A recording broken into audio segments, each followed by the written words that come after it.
उसमें से पढ़ाए थे, आपको बेसिक पढ़ाए थे, बहुपद का फिर से थ्योरी बताए थे आपको कि शून्यकों का योगफल क्या होते हैं, शून्यकों का गुणनफल क्या होते हैं, उससे सवाल भी बताए थे। और उन्हीं से संबंधित आज भी सवाल हम पढ़ेंगे बहुपद के। प्रश्न संख्या आज के पहला, यदि द्विघात बहुपद s² प्लस 4x प्लस 3 के मूल m एवं n हो तो, यानी यदि द्विघात बहुपद s² प्लस 4x प्लस 3 के मूल m एवं n हो तो m प्लस 1 में n का मान ज्ञात करें। तो हम पिछले क्लास में आपको बताए थे शून्यकों का योगफल, शून्यकों का गुणनफल, यानी शून्यकों का योगफल होता है -b/a होता है, शून्यकों का गुणनफल होता है c/a। आज हम पढ़ेंगे उसी से संबंधित, यानी उसी सवालों से संबंधित भी आज पढ़ेंगे, लेकिन उसमें कुछ चेंज होंगे आपको, ताकि एग्जाम में ऐसे पूछ लिए जाते हैं, सब्जेक्टिव में पूछा जाता है और ऑब्जेक्टिव में भी पूछा जाता है। तो इसमें यहाँ पर आपका जो द्विघात बहुपद का मूल्य दिया है वो m दिया है और n दिया है। आप पिछले क्लास में पढ़े हैं कि अल्फा कोमा बीटा होते हैं।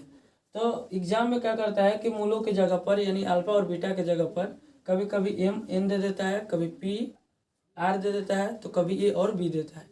इससे आप एग्जाम में यानी घबरा जाते हैं बनाने में कि क्वेश्चन को किस तरह से बनाया जाए। तो यहाँ पर समझिए कि अल्फा के जगह पर m दिया है और बीटा के जगह पर n दिया है, ठीक है। तो यहाँ से इसको हम हल करेंगे। तो द्विघात बहुपद दिया है s² plus 4x plus 3, a का मान हो जाएगा आपका a, b बराबर हो जाएंगे 4, c का मान 3। हमको ज्ञात करना है कि 1/m प्लस 1/n। तो इसमें सबसे पहले हम ज्ञात कर लेते हैं अल्फा प्लस बीटा का मान। तो अल्फा प्लस बीटा का मान ज्ञात करेंगे तो यहाँ पर मूल्य जो दिया आपको m और n दिया है, तो इन्हीं के पदों में ज्ञात करेंगे। यदि अल्फा और बीटा दिया था तो अल्फा प्लस बीटा लिखेंगे, m और n दिया रहेगा तो m और n देंगे, ठीक है। तो यहाँ पर आपका m plus n minus b/a होंगे, माइनस 10 के 23, b के मान कितना दिया है 4, तो 4 लिखेंगे, a के मान दिया है 1, तो 1 लिखेंगे। अब 1 से 4 में भाग देंगे तो कितने बचेंगे -4 होंगे, ठीक है। इस तरह से m प्लस n यानी अल्फा प्लस बीटा का मान ज्ञात किए। दूसरा है आपका अल्फा इंटू बीटा, तो m इंटू n बराबर c/a होते हैं। c का मान कितना दिया है 3, a का मान आपको 1 दिया है तो 1 रख देंगे। अब 1 से भाग दीजिएगा तो कितने बचेंगे 3, यानी alpha plus beta, alpha into beta का मान ज्ञात किए, ठीक है। अब चलिए इनका मान ज्ञात करते हैं। आप चाहे तो क्वेश्चन में भी इसको रखकर ज्ञात कर सकते हैं। तो 1/m प्लस 1/n, अब इनका लघुत्तम लेंगे, m n का लघुत्तम लीजिएगा आप, तो m इंटू n होगा। अब m से कट जाएगा या तीछा तीछे गुणा करिए, तो m 1 से गुणा होगा तो होगा m प्लस n। तो m प्लस n का मान कितना दिया है -4, और m n का मान कितना ज्ञात किए 3। यही आपका आंसर हुआ सवाल, ठीक है। चलिए दूसरा सवाल को देखते हैं। यदि द्विघात बहुपद s² माइनस 2x प्लस 5 के शून्यक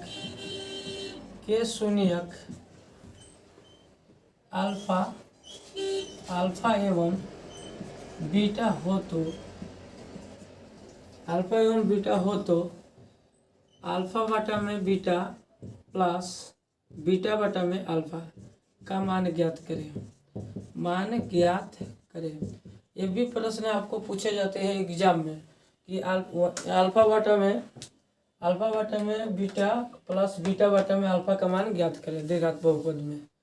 तो सबसे पहले इसमें हम दिए गए जो द्विघात बहुपद उसमें a और b मान लेते हैं, हल करेंगे तो s² minus 2x plus 5, a का मान हो जाएगा आपका 1, b के मान हो जाएगा -2 और c के मान हो जाएगा 5।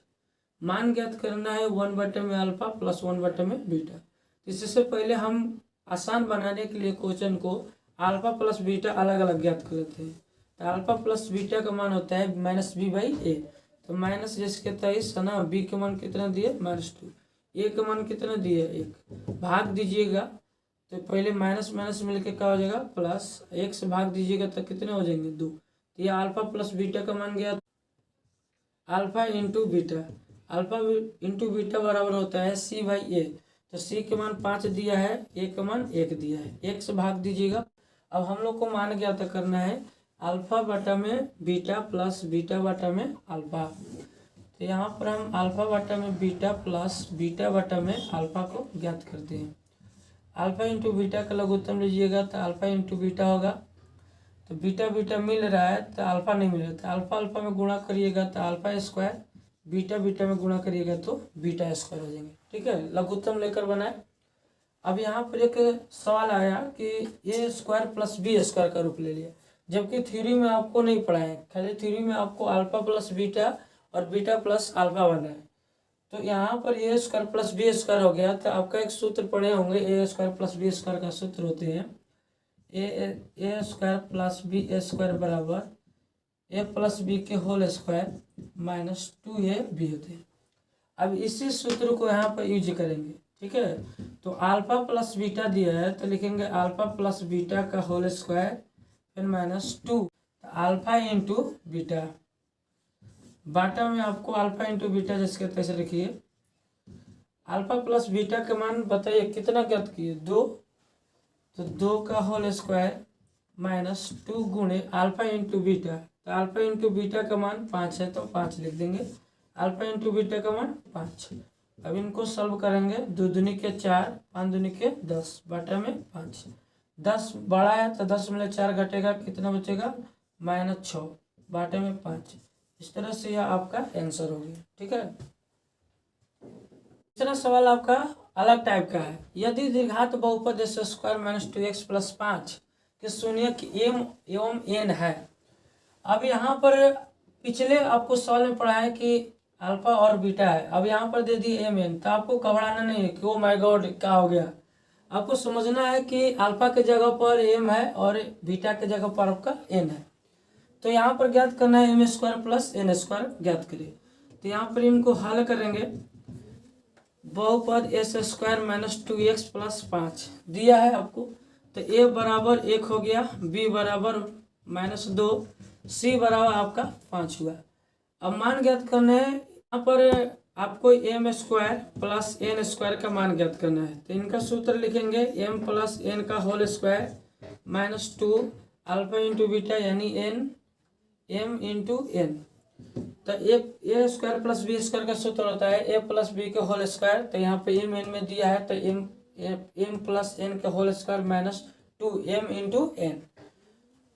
तो अल्फा प्लस बीटा के जगह पर दिया है m और n, तो इनका मान होते हैं -b/a होता है होल स्क्वायर फिर -2 अल्फा इंटू बीटा यानी m इंटू n का सूत्र हो जाता है c/a।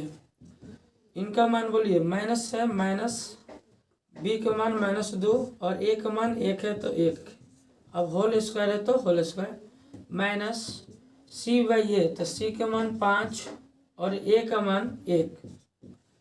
अब चलिए देखिए, 2 दूनी के 4, तो 4 1 से भाग दीजिएगा तो क्या होगा 4, फिर 5 दूनी के 10, अब 1 से भाग दीजिएगा कितना होगा 10, घटाइएगा तो कितना आएगा -6। ये आपका आंसर हो गया। ठीक है,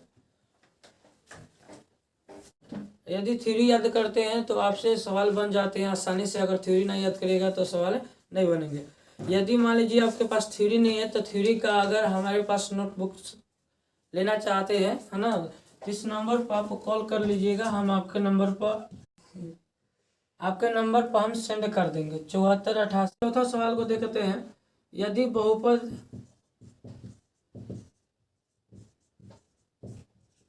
x³ plus 2s square minus 5x plus 3 का बहुपद का घात क्या होगा, बहुपद का घात क्या है। देखिए, ये भी एग्जाम में आपका पूछ देता है कि बहुपद का घात क्या होगा, कौन सा बहुपद है, इसका मानक रूप है कि नहीं है। साथ ही साथ यह पूछ देता है कि क पदी बहुपद है, क चर वाले बहुपद है। तो क चर वाले बहुपद है, अगर चरों की संख्या 1 हो तो 1 चर वाले बहुपद होंगे, 2 होगा तो 2 चर वाले, 3 होगा तो 3 चर वाले। जैसे एग्जाम्पल बात करेंगे। ठीक है, अगर मान लो कि 2x प्लस 3 लिए तो इसमें चरों की संख्या कितना है 1, तो इसीलिए यह हमारे 1 चर वाले बहुपद होंगे, 1 चर वाले बहुपद। अगर चरों की संख्या 2 हो, जैसे हम लिख दिए 2x प्लस वाई, या आपको लिख देते हैं y प्लस जेड, या आपको लिख देते हैं 3x plus 3y plus Z. अब कहेगा बताइए कि इसमें से ये कौन सा है, तो त्रिप चर वाले बहुपद है। अगर चरों की संख्या 1 हो तो 1 चर वाले, चरों की संख्या 2 हो तो 2 चर वाले, अगर चरों की संख्या कितने हो 3 तो 3 चर वाले कहलाएंगे बहुपद। जिस सबसे अधिक घात होगा वही बहुपद के घात होंगे। इसमें देखिए यह अचर बहुपद है क्योंकि इसमें चर की संख्या नहीं है। यहाँ पर बताइए इसका x है तो x का घात कुछ नहीं तो क्या छिपा है 1, इसमें x का घात कितना है, चर का घात 2 है। अब इस चर का घात कितना है 3 है, तो सबसे अधिक घात आपको क्यों मिला 3, तो लिखेंगे कि बहुपद का घात 3 है। बहुपद के घात कितने हैं 3। अगर 3 रहेगा 3, अगर 4 रहेगा तो 4। अगर एग्जाम्पल अगर बात करें 5 नंबर, ठीक है, बहुपद मान लो ले लेते हैं x² plus 5s² 5x³ 6x के पावर 5 प्लस 7। अब कहेंगे इस बहुपद का घात कितना होगा, तो बहुपद कितना भी है उससे कोई फर्क पड़ता नहीं है, आपको बस जोड़ना है कि इसमें घात सबसे अधिक कौन सा है। इसमें 2 है 3 है 5 है, तो सबसे अधिक कितना बैठेगा 5। यहाँ पर लिख सकते हैं कि घात जो होगा आपका 5 होगा। घात कितना होंगे 5। अभी इसमें पूछ जाता है कि कितने पद वाले बहुपद हैं, कितने पद वाले बहुपद है। तो जिसमें पदों की संख्या 1 हो उसे एक पदी बहुपद कहेंगे, जिसमें पदों की संख्या 2 हो उसे द्विपदी कहेंगे, जिसमें पदों की संख्या 3 हो उसे त्रिपदी कहेंगे। एग्जाम्पल ले लेते हैं तो 2x ले लिए, तो ये बताइए पदों की संख्या कितना है 1। इनको हम बात करते हैं 2x प्लस y। इसमें पदों की संख्या कितना है गिनिए 1 2, ये द्विपदी हुआ, यह आपका द्विपदी बहुपद हुआ। 2s² plus 2x plus 3। अब इस बहुपद में पदों की संख्या कितना होंगे, तो 1 पद 2 पद 3 पद, ये हमारे त्रिपदी बहुपद है। त्रिपदी बहुपद है। तो आपको यहाँ तक समझ में आया कि त्रिपदी बहुपद किसे कहेंगे, द्विपदी बहुपद किसे कहेंगे, चारपदी बहुपद किसे कहेंगे। जिसमें पदों की संख्या 1 हो तो 1 पदी, जिसमें 2 हो 2 पदी, जिसमें 3 पदों की संख्या उसे त्रिपदी बहुपद कहेंगे। घात जो सबसे अधिक होगा वो बहुपद के घात कहलाएंगे। जो जिसमें चरों की संख्या 1 हो उसे 1 चर वाले बहुपद, जिसमें चरों की संख्या 2 हो 2 चर वाले, जिसमें चरों की संख्या 3 हो 1 2 3 हो उससे हम त्रिचर वाले बहुपद कहेंगे। ठीक है, तो यहाँ तक आपको समझ में आया होगा। अब एक आ जाता है शून्य बहुपद किसे कहते हैं, शून्य बहुपद। तो शून्य बहुपद किसे कहते हैं, तो शून्य बहुपद यानी जिस बहुपद का सभी गुणांक 0 हो उसे हम शून्य बहुपद कहते हैं। एग्जाम्पल की बात करें 2018 में आया था, सन 2018 में आया था कि निम्न में कौन सा शून्य बहुपद है। बहुपद के चरों की संख्या शून्य उसे शून्य बहुपद कहते हैं। 0.x³ plus 0.s² plus 0.x। अब इसमें देखिए बहुपद के जो गुणांक है, बहुपद के जो गुणांक है वो आपका 0 है, यहाँ भी 0 है, यहाँ भी 0, यहाँ भी 0 है, तो इन्हें हम कौन सा बहुपद कहेंगे, शून्य बहुपद कहेंगे। तो यहाँ तक आपको कंप्लीट समझ में आया होगा। आगे के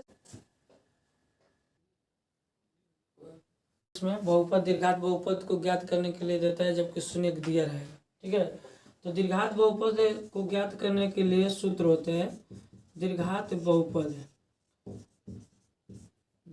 बहुपद का सूत्र s² minus alpha plus beta into x alpha into beta होता है। बस आप इतना याद रखिए, यह संयुगों का योगफल है, यह संयुगों का गुणनफल है, तो आपको बनाने आ जाएगा। ठीक है, अब क्वेश्चन लिखते हैं आपको, दीर्घात बहुपद ज्ञात करें।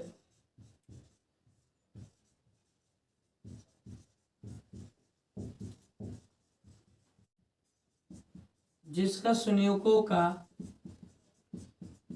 योग एवं गुणनफल